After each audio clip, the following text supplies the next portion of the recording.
one of the pushbacks against moving to Eretz Yisrael that people always go is, Ramosha Paskin, that living in Eretz Yisrael is only a mitzvah kiyumis, it's not a mitzvah chiyuvis, and so obviously it's not the most important thing, and it's such a chesed that Hashem did that He made it a mitzvah kiyumis and not a mitzvah chiyuvis, because Hashem is giving it to us and He's saying, here's the land. Well, I talk about it throughout the Torah so many times. It's like the basis for Yiddishkeit. The Ramban says, if how many Torahs do you need? The Ramban says, if you keep the Torah in Eretz Yisrael, it's like, that's the real Torah. Out of Eretz Yisrael is just practice. The Gemara says, if you live in Eretz Yisrael, it's like you have a God, and if you don't, it's like you don't have a God. It's like you're disconnected from God. So there's enough to know how important it is. But still Hashem says, you know what? I'm not going to make it a chiyuv, because at the end of the day, I want you guys to pick me. I want you guys to choose. I want to give you the choice. What do you want? What do you want out of life? What's important? What are your core values? What do you really care about? And nowadays, no one's forcing you to live in Eretz Yisrael, because there's so many places in the world you could run away to from America. You don't have to come to Israel. I mean, you could go move to Thailand. It's really nice there. Super cheap. I mean, my buddy Yankee is telling me how cheap it is to live there. You can go live in Thailand like a king for nothing. And nowadays, with everyone's working remotely anyway, so why would you move to Israel? Move to Thailand. It's beautiful. It's cheap.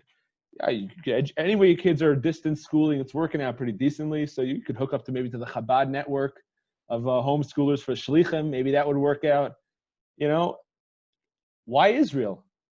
If you're for fear mongering, you don't have to move to Israel. There's plenty of places around the world. But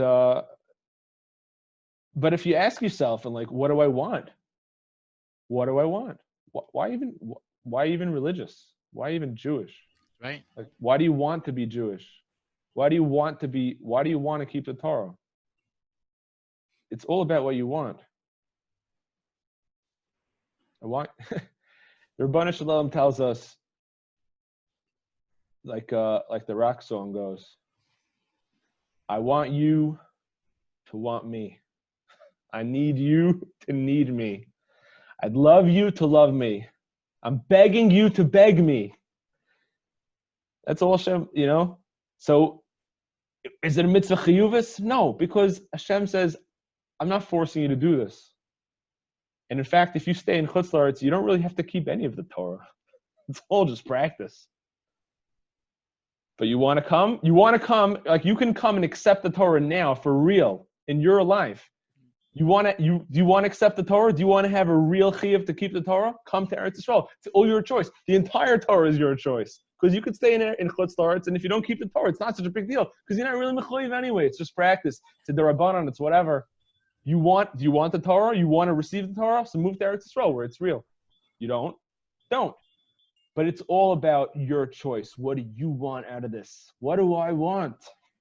Yeah. To me, Yiddishkeit comes down to do what you want. Don't do what you don't want. But the hard part is figuring out the difference between those two things. Yeah, really ask. Really, really ask. And choose and live the life that you want to live. Like, so many times, I'm so with you, because so many times we do things, and it's just like, choose it. Choose what you want to do with your life. Like, if you don't want it, don't do it. If you do want it, do it. But choose it. Take the opportunity. Like, figure out what you want and go get it. And another thing that people are afraid to move to Eretz Yisrael is like the boxes. There's all these different boxes. Or I have to be Haredi, you have to be Dati Leumi, and people come tell you, you have to choose one way, and that's the way, because otherwise your kids are going to be confused. You know what? I completely reject that way of thinking. I refuse to accept that, because Hashem gives us free choice, man. And you know what? What's happening nowadays is that the Yidden coming from America are bringing in such fresh air. Every Yid who comes from America, and they bring that, there's a lot of good vibes. I love USA. I love USA. Very good. Very nice place. But there's such a great vibe of where you're able to take, okay, I see something beautiful. There's all these different cultures, there's all these different ways, and there's beauty everywhere in all different people. And